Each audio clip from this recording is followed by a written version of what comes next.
Hello, hello, hello, and welcome back to the Blades and Banner podcast. My name is Nolan Carney, and I'm coming to you today live, not live, but it is Saturday night at 9:29 p.m.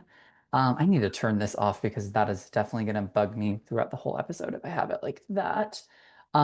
So I decided that I was going to split up some of the episodes or some of the events that we're covering this week into two episodes. There's just a lot going on in the skating world, and you'll see tomorrow I'm recording. This is Saturday night. Tomorrow I'm recording my NHK trophy recap with the new guest, my friend Maya, so she'll be on there. I did say I'll have that posted tomorrow night. I don't really know which one actually I'm going to post first because I'm recording this Saturday evening. So the logical presumption for me would be to move this to be posted on Sunday in the afternoon or the evening. Maybe I'll post both tomorrow and you guys have double coverage throughout the weekend, but I think that's probably what I'll end up doing. I'll post this maybe towards the earlier part of the afternoon, and then, like I said, I'll have the NHK. I'm recording that tomorrow at around afternoon time. So I'll probably post that for later in the evening. So be on the lookout for that because you'll see this video pretty much while I'll be recording my NHK video. So I might not be monitoring all the comments that are coming in normally. Normally I'm pretty good about that, but tomorrow I don't think I'll be able to do that as much. But um, regardless, this episode is going to be focused primarily on the ice challenge that happened at Austria this week. There's a lot of skaters relevant to the US, to Canada. Um, that have a lot of implications on not only Olympic spots, but also, future up and comers that we saw in the pairs event. So we'll get to that when we get there. But just if you're new here, please look out to like, subscribe, leave a comment below. It definitely means a lot to me and to all of the support staff that I have behind me with my co-hosts. So we love it when you guys give a like or give a comment and subscribe and share the content. And we love interacting with you guys. So be sure to do that. And if you have any comments or questions or anything, I have an email linked below down there. And then I also have our Instagram linked below, so you can feel free to DM us.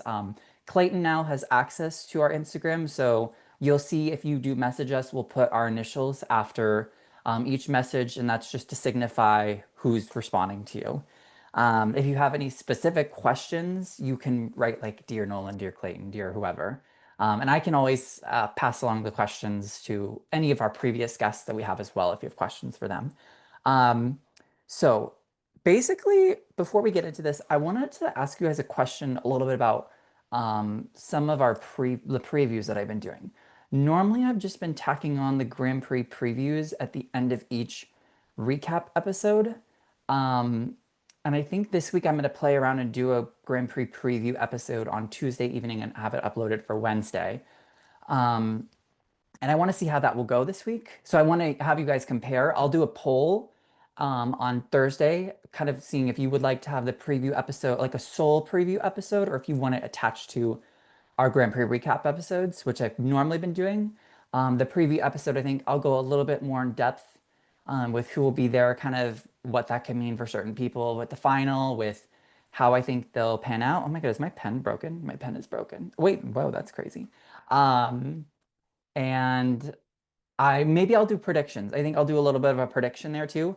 I'll also make sure that I catch up on the Grand Prix fantasy. I'm so behind on that, and it's because I have not my friend Eric, who helped me set it up, he hasn't I have not figured out his email, so I need to actually read it and try to use my brain and figure it out. I'm not a very techie person if you haven't figured this out, but I'll try my best.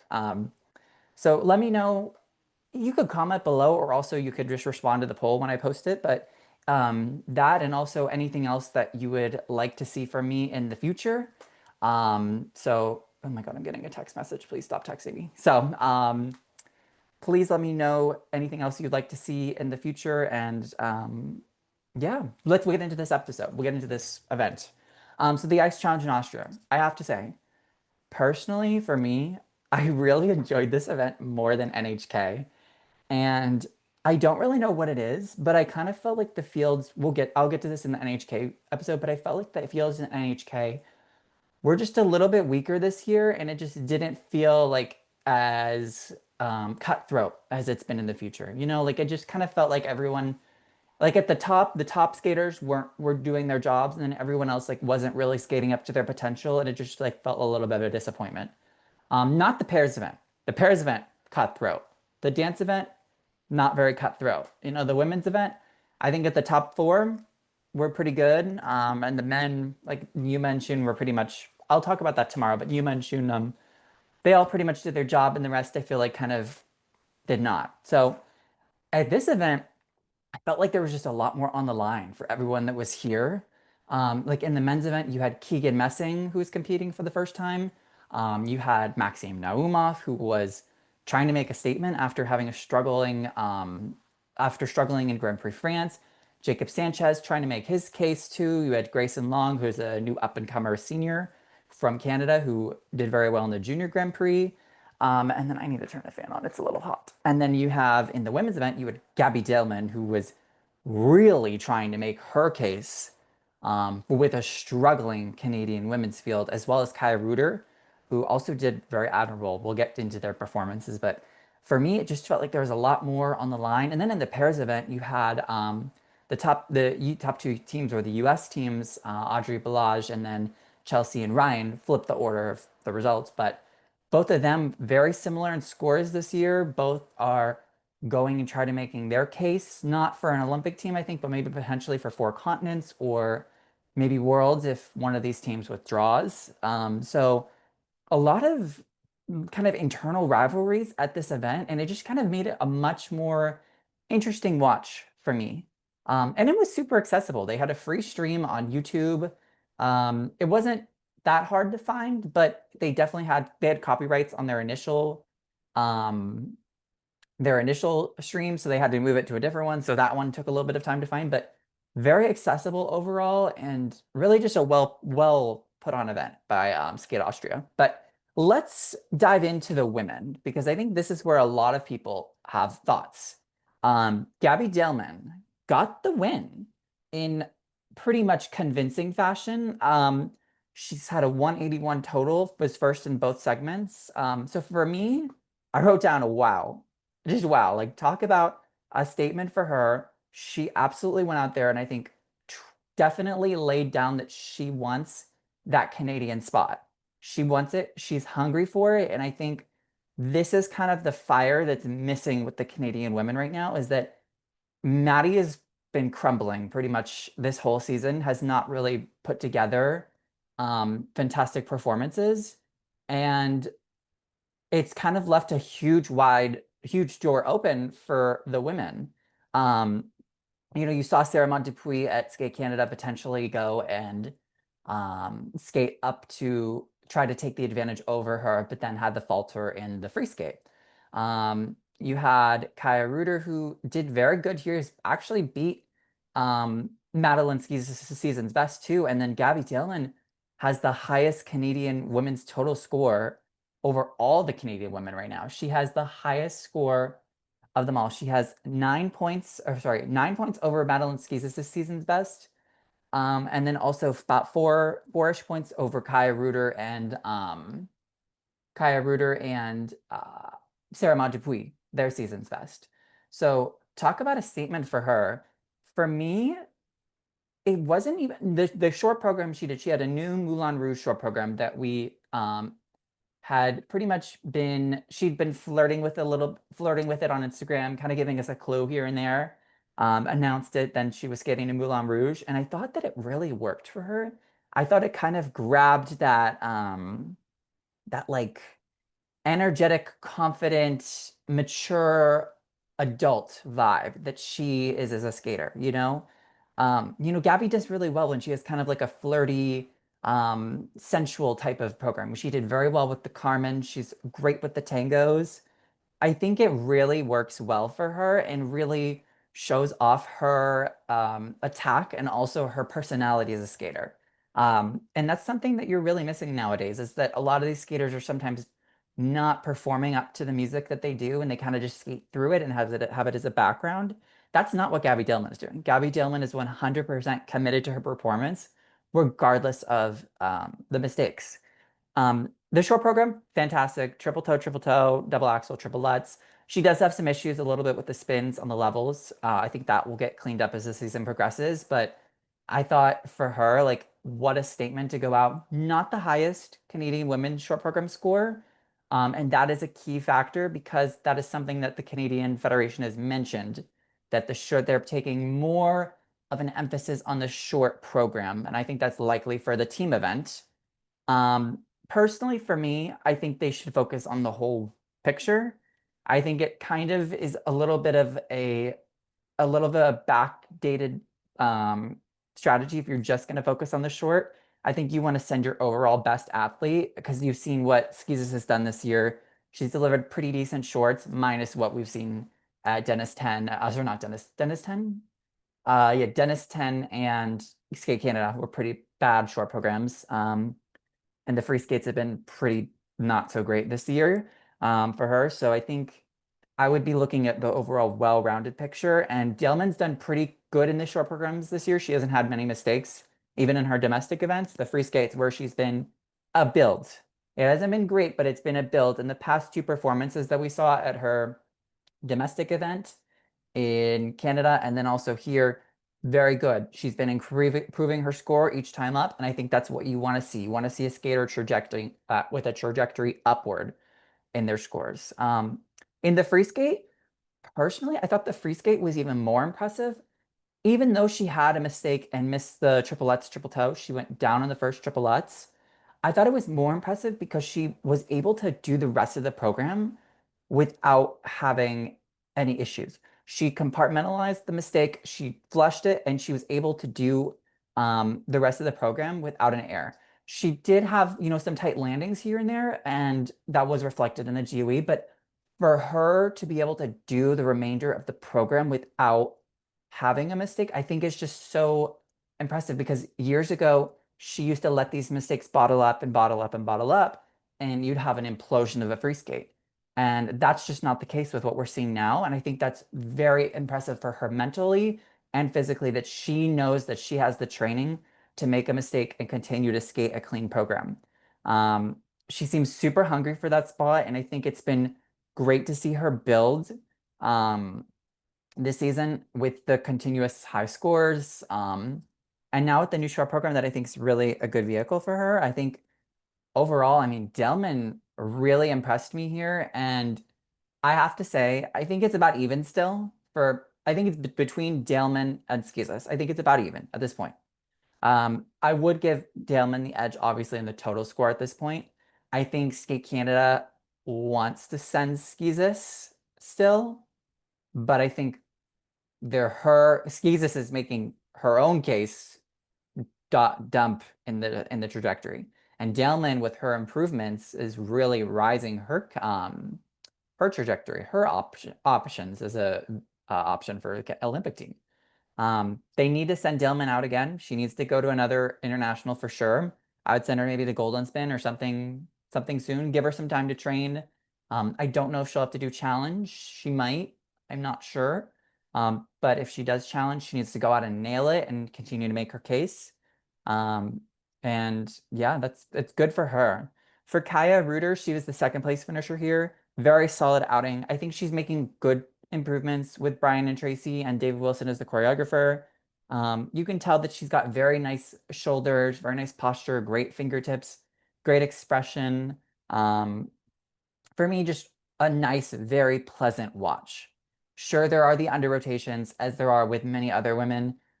She does do a good smart layout in the free skate that kind of will optimize her rotation success.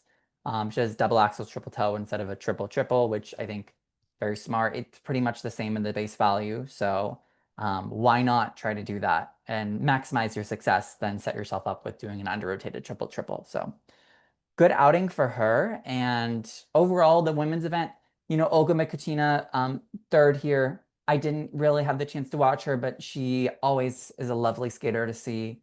She has a great posture, great deportment, great line. She also normally struggles with the under rotations. So, it's just kind of the case when you see a lot of these women. There always is just one thing that just isn't the best about a skater, but Doesn't take away from their overall great material and great characteristics. But let's talk a little bit men. Let's talk about the men, because the men here is really, I think, the two big storylines for me. Keegan Messing and Maxime Naumov. Those were the two big storylines for me. We'll talk about Grayson Long and Jacob Sanchez as well.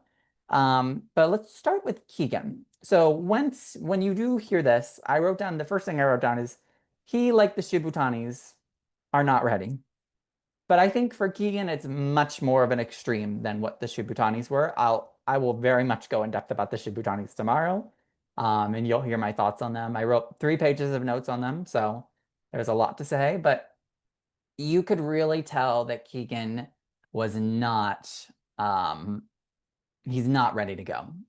He's ready to go, and this is, I think, right now, what he's putting out, I think, is what he should be putting out in August and September.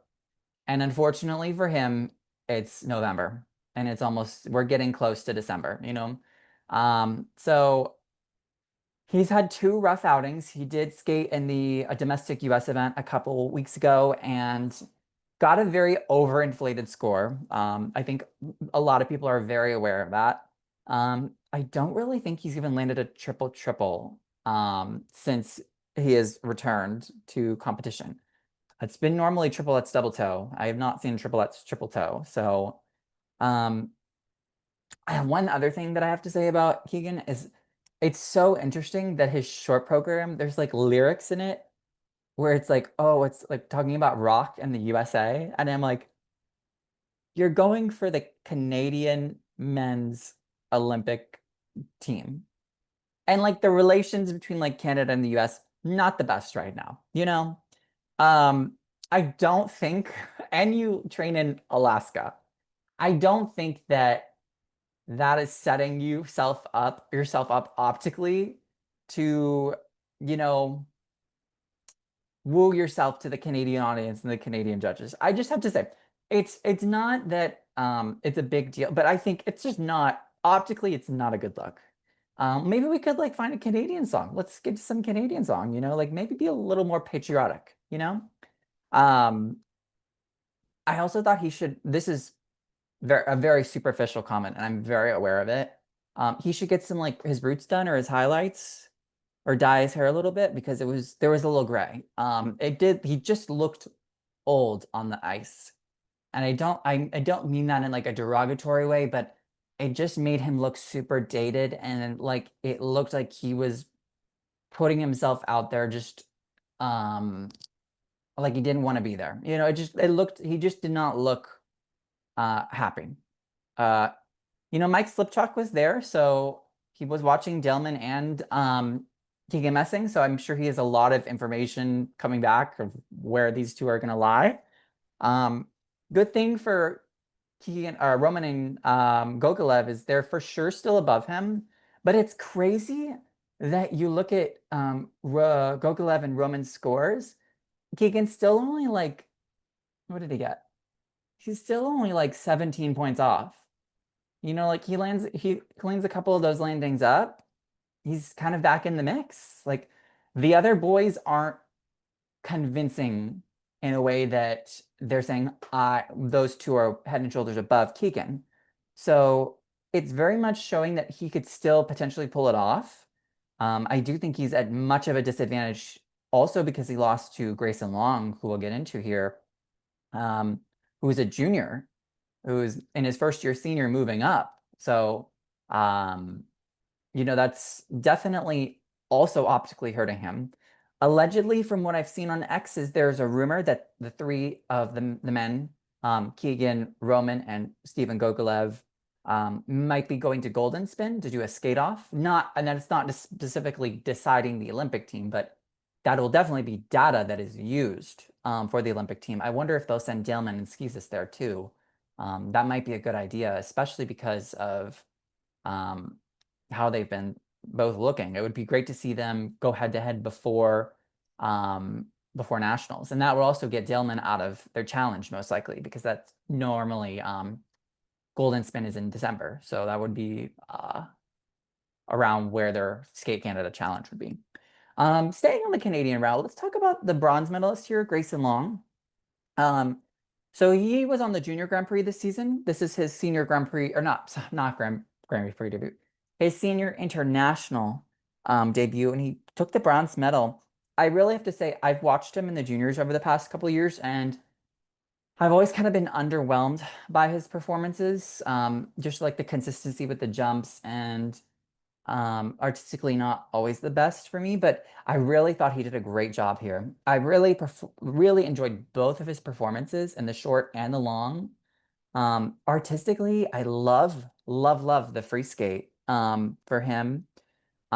He skates to like a Dragon Slayer program, and it has very good nuances in the music, high, low, high, low. And he's also got good change of emotion. He's like got that intense look at the beginning, kind of more of like a romantic style in the middle, and I think it really suits him well.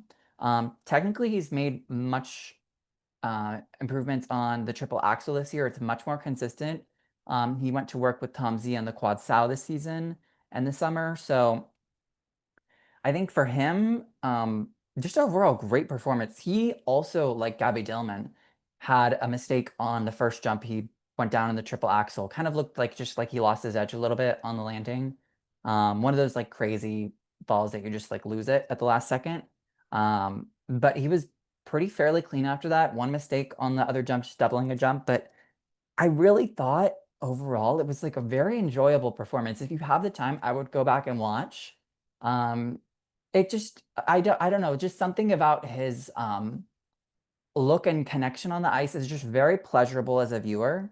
For me, I think there are areas where he could improve. I think the toe jumps for sure are not the highest. He doesn't get really a lot of vault up into the air on them. And then I'd also work a little bit on the knee bend and the posture and a little bit on the skating skills. But again, he's around 17, 18 years old, I believe. So that's stuff that will come. And for the men, the development normally is a little bit slower than what we see for the women.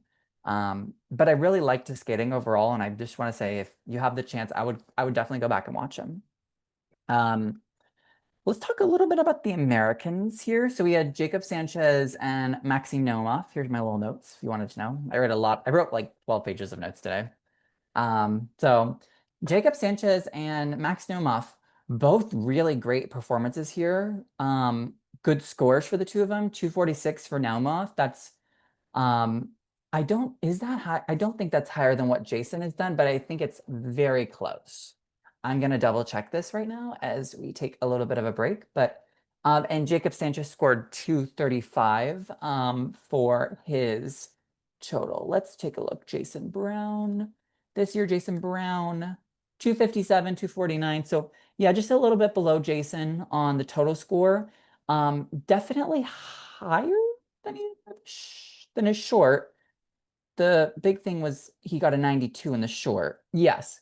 So Max Newhoff got 92 in the short program here, much higher than what Jason Brown has put up in the short program this year. So that's big news for Max, big improvement for him. I mean, that short program, both of his programs done by Benoit Merchaud, I think just kind of just highlight everything that we love about his skating. You know, Max has kind of got that like Kol Yada type of vibe.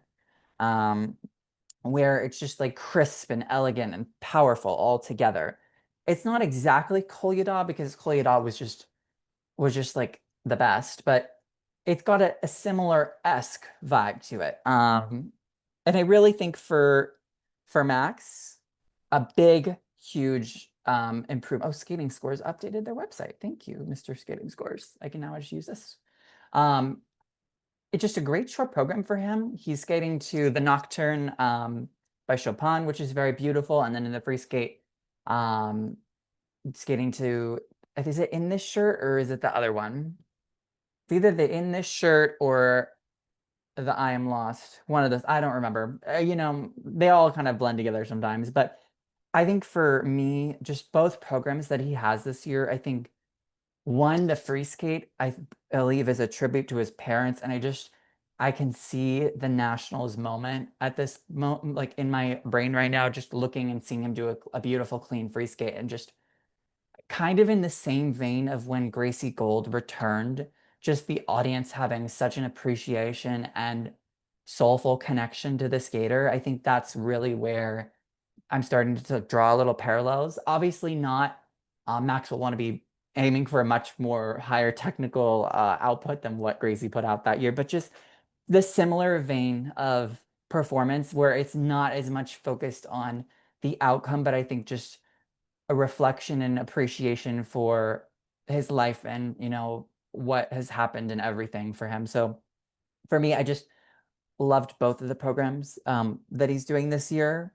Um, and I just think I really hope that he's able to get that third spot. I know that some people might be rooting for other people, but I just, for me personally, sentimentally, I definitely want Max to go and hope that he's able to put everything together. But in the free skate, he had one mistake on the quad sow, popping the first one, and then battling back the rest of it. He did the second quad, little dicey on the triple axles too, but the remainder of the program just so solid and so beautiful. That I just think for me, it's great to see him, step up because I think a lot of people are giving him the support and want him to do it. And I know he had a little bit of a slower start this season. So it's good to see him start to get into gear. And this is kind of a good time to start on an upward trajectory and peaking upward. Looking at what that means for his Olympic spot, I mean, obviously what we'll talk about tomorrow, but Max having a pretty, to put it blunt, a pretty horrific NHK for him. Very poor skating, poor performances in both the free skate and the short program. But I do wonder, I do think it is pretty still even. I think it's pretty much going to come down to whoever's third still, you know, unless Max goes on like a tear at some of these challengers over the next month and a half. But um, we'll have to see. I think it'll be interesting to see how everything pans out. But even Jacob Sanchez here, still he put up a 235, and that really does keep them in the game. He put out good performances. Obviously no quad, but the basic triples are just so solid that he's able to kind of afford not having a quad to keep himself relevant. I mean, obviously having a quad would help him a bunch. I know he's working on the toe and the flip over the summer, but obviously that hasn't turned into a tangible jump that we've seen on either Instagram or on in a program. So, continue to work on it. But I think for me, the performance quality, not as much. Even compared to Grayson Long, I thought Jacob Sanchez just a little bit withdrawn. I think the basic skills are so much better than what Grayson puts out, but I think just the performance and the program concepts, not as in depth for me, not as much of a connection or a good style than what Grayson Long had and Maxim Naumov. But I mean, for him, this is good to keep yourself in the mix and good to keep putting out good performances because that's kind of the name of the game, to keep yourself in it. But yeah, that was my thoughts on the men. We'll jump over to the pairs. We had three pairs from North America. It was kind of the North America event in Austria. We did have a uh, an Austrian skater win the bronze in the women's event, Olga Mikutina, which I've mentioned. But it was pretty much a lot of North American teams here. Let's talk a little bit of pairs. So the two teams we're going to focus on. One, I want to shout out Ava Kemp and Elizarov. I think his name. What is his name? Jonathan. Sorry, don't think I pronounced that right, but I did watch them. This is also their first senior event, and they did get the World Championship minimums. They put out good performances. They got to work a little bit on the lifts because a couple dicey ones throughout it. Obviously, that will be a bit of a different look for them because there is one additional lift in the senior event. And you'll be able to see them later in the season at the Junior Grand Prix final because they won both of their Junior Grand Prix final or Junior Grand Prix this season. So they're pretty much the leading junior pair team this year. So I would definitely check them out later in the year in December. But a solid outing for them, and I think they could potentially be in the mix potentially for 4 continents for Canada. You have to see how that will pan out, but and just a little bit for the future. Just looking at what they have in the future, it's a good a good base for the two of them. They're pretty good with the side by sides. The throw is pretty good. The lifts are probably the area where I think they would need work the most, just getting better line, better speed across of it, better speed across of it, across the ice and extension. Yeah, but let's talk about Audrey and Balaj. So they finished second here. Second in the short, first in the long. They did also got their world championship men's here, so good for them.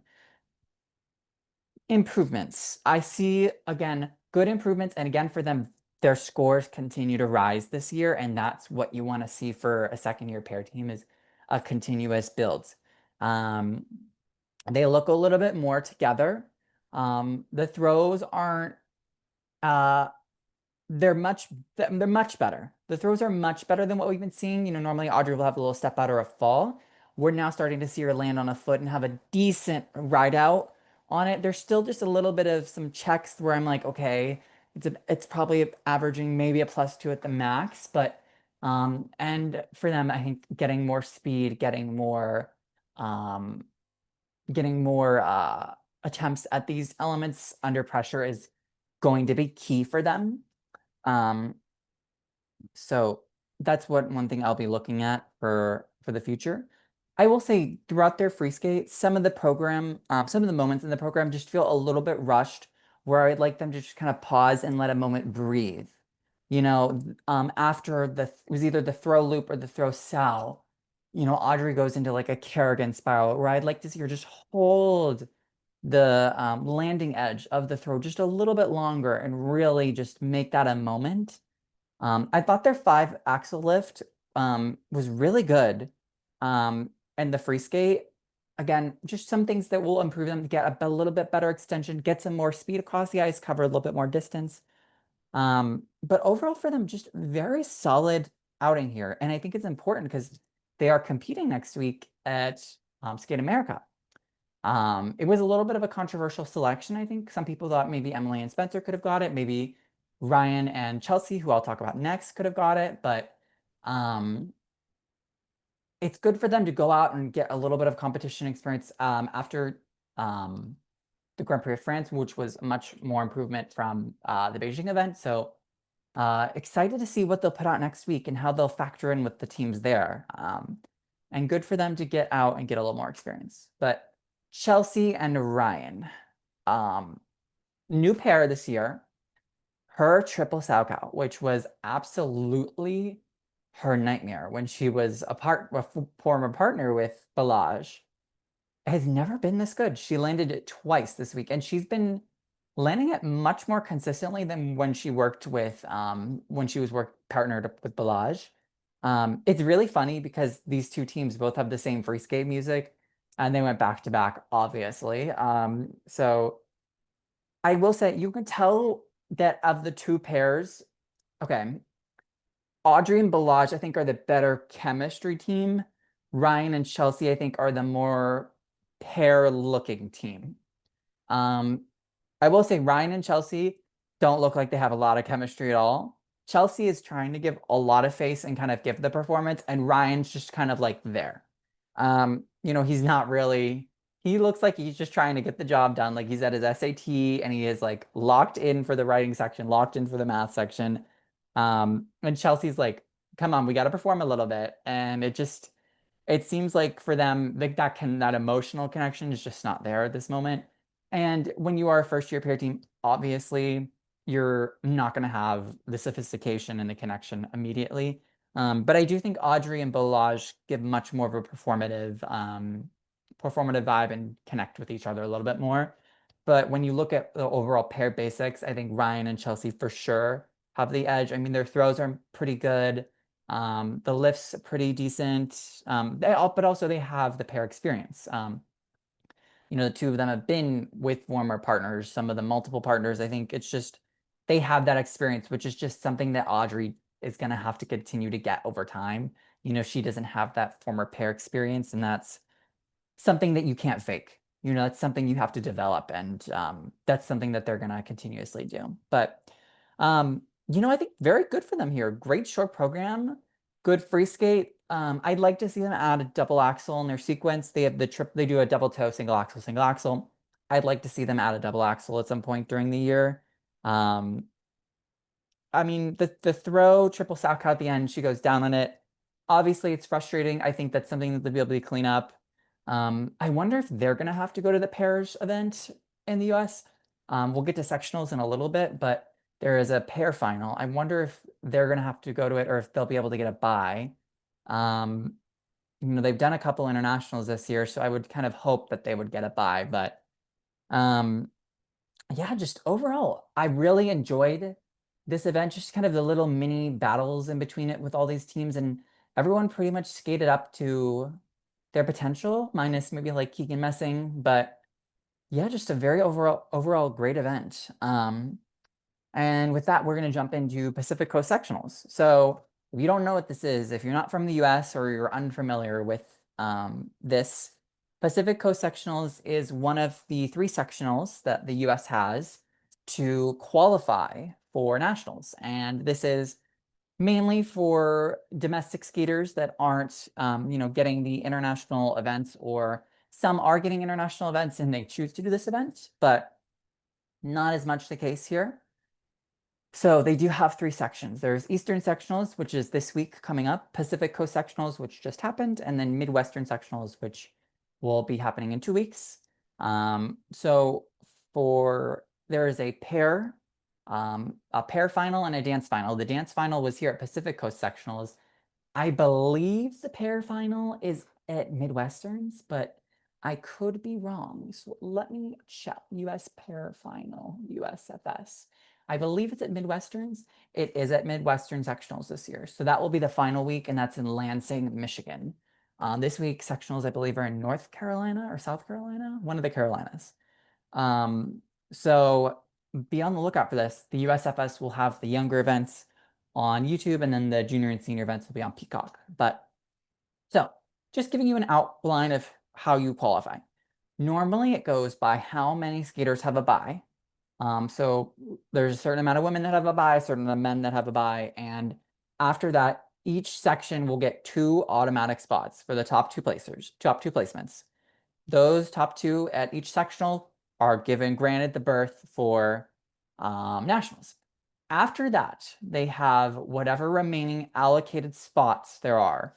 After the buys and the automatic bids, there will be additional bids given to the top scoring skaters from all 3 sections. So in the women's event, long talking, but in the women's event, there are 3 additional spots for the women. So after each of the 2 auto bids from each section, there are 3 spots for wild cards. 2 for the men, and then in juniors, it's just the top 4 in juniors advanced, because they take some of the novice skaters and put them in junior nationals.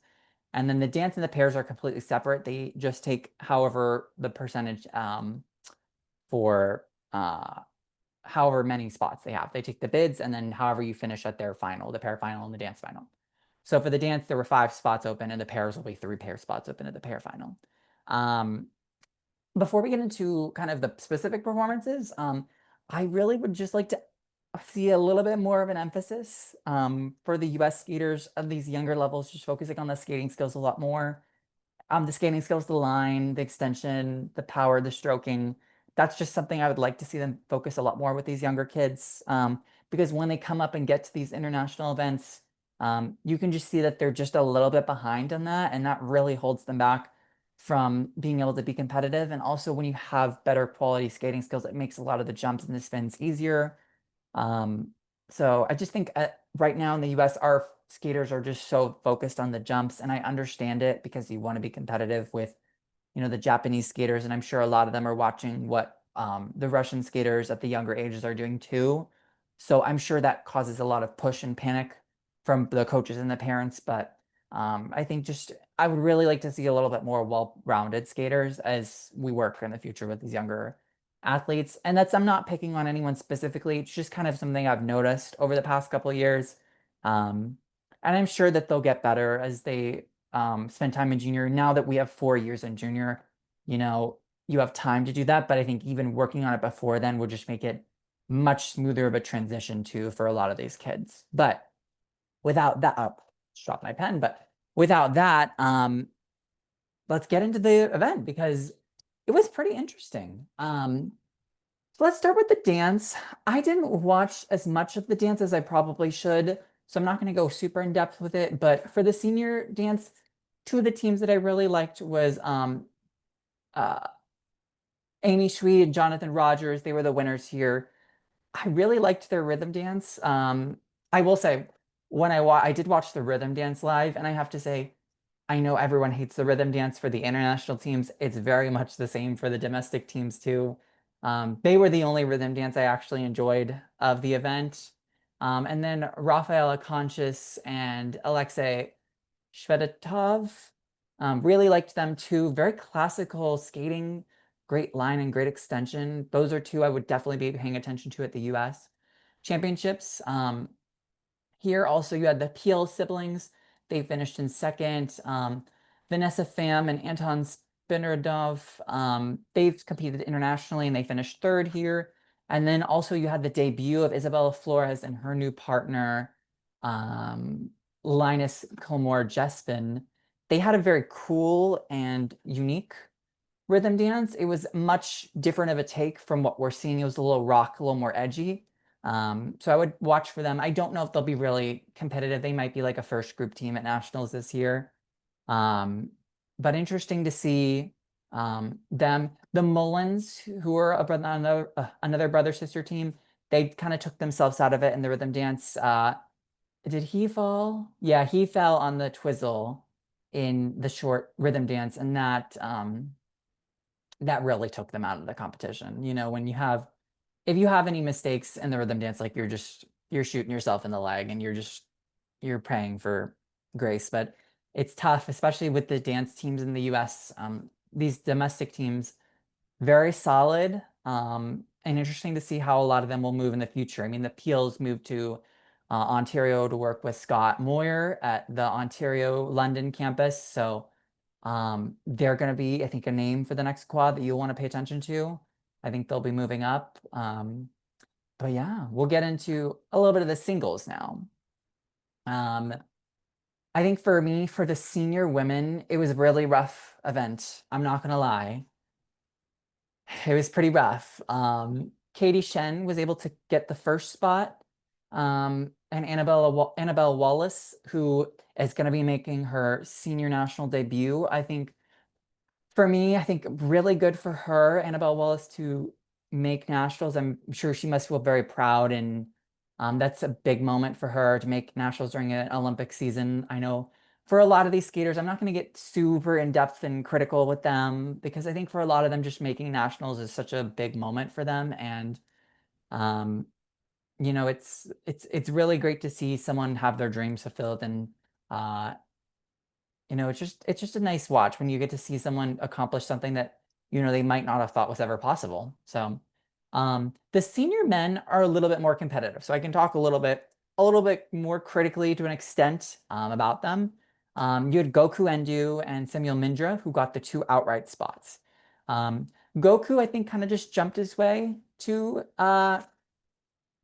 nationals. He did his job. He had some small errors here and there, popped a Let's or two, fell on one of the axles, I believe. But, he just did his job. I really want to shout out, actually, Dimitri Murphy, who is the fourth place out of fourth here finisher. His free skate was actually really lovely. And you could tell that he was there just kind of enjoying himself and going out to skate for the audience and for himself. He really skated very well. He just did about maybe up to like triple toe, triple sow.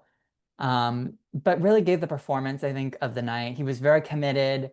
And honestly, I thought just like that was a really good moment. If you have Peacock and well, actually, you won't be able to watch this because it'll be down in an hour, but love that for Peacock. But just, I think for me, that was like one of the moments of sectionals for me, just seeing someone enjoy what they're doing and go out there and skate, not for the results, but just for the love of the sport. I think that's really the name of the game, especially for a lot of these skaters. Yeah, Goku did his job. He got through it, skated his jumps.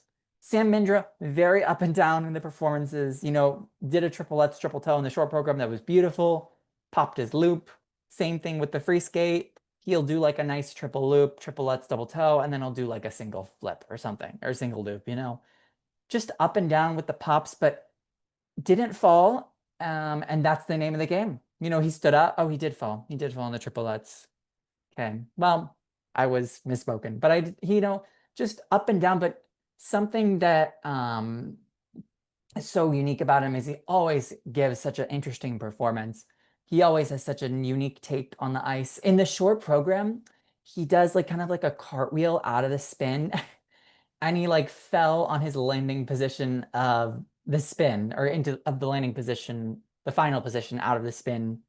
If the video is floating on Twitter, I'll find it and I'll link it below. But it was just kind of a funny moment. Um, Michael G here, someone who is leading after the short program. I have to say it was kind of just a gut punch for him and kind of a disaster in the free skate. Um, he had some pops late and some errors on the jumps that he was backloading a lot of the combinations, so he didn't really get a lot of the combos done. And then during the step sequence, they had the wrong choice of music for him, so he had to go and take the deduction to stop. And that just kind of disrupted the whole flow of the program. But I will say it was like about a 5-minute break before he got to start his music again, and then he was able to land a combination on the final second final two elements after the break. And I have to say that just says a lot about his character, a lot about his fight. His score is kind of low. He only is around a 186, so there's only 2 spots for the men. So I have to say I would be a little worried if I was him about potentially qualifying, especially with some of the men that will be at Midwestern sectionals. They have the opportunity to put some high scores up. Some of the boys at Easterns, I think, could do very well too. So just a little bit shaky for him, whether or not he'll qualify. And I think that's unfortunate because he is very lovely presence across the ice, and he's done very well internationally this year too. He's medaled at a couple international events in Great Britain this year at the Robin Cousins and the Tayside. So got to be a gut punch for him because he's been so good. But sometimes that just happens, and you got to be prepared for anything. But on the junior side for the men, did not watch the junior men as much, but Nicholas Brooks, Ryan, William Azapor, Kirk Kagetto, and Ryden Rudeman were the 4 qualifiers for the junior men. There'll be 2 novice men that qualified here as well that will be able to skate junior nationals, so that'll be good development for those novice men. The junior women, much more competitive. Annika Chow, I felt like she's have a good year for herself. She's had a big step up, I think, overall as a skater. Again, she's one I would like to see much more emphasis on the speed and the skating skills, a little bit of a deeper knee bend. You can kind of tell towards the end of the program, she slows down. It kind of it's a little glacial at the end, but overall, I think she's really in it for kind of potentially in it for that US junior title. I think her and Skylar Lautova-Pagaro, who will be at Easterns, will be some of the top women to watch at junior nationals. I'll be covering that as well, but she's a really gorgeous classic layback position that Dick Button would really, really appreciate. She uses it in her combination spin too, as well as her formal layback. I would totally go, if you have the time to go and watch it. It's a really gorgeous spin. And her short program's a very nice vehicle for her. It's the Swan. Her triple triples look a lot better this year. Overall, just for me, a big step up for her. The other women here, Elena Coates, who we saw in the Junior Grand Prix, as well as Hannah Kim. Elena Coates, very good. She's a very consistent, reliable skater.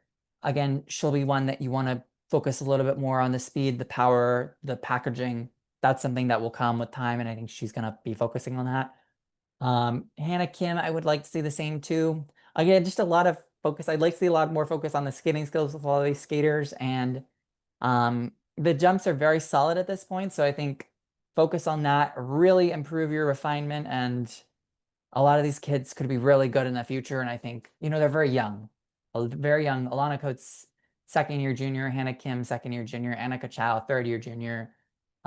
So again, just seeing that improvement will be something that we'll want to be focusing on and watching over the next couple of years.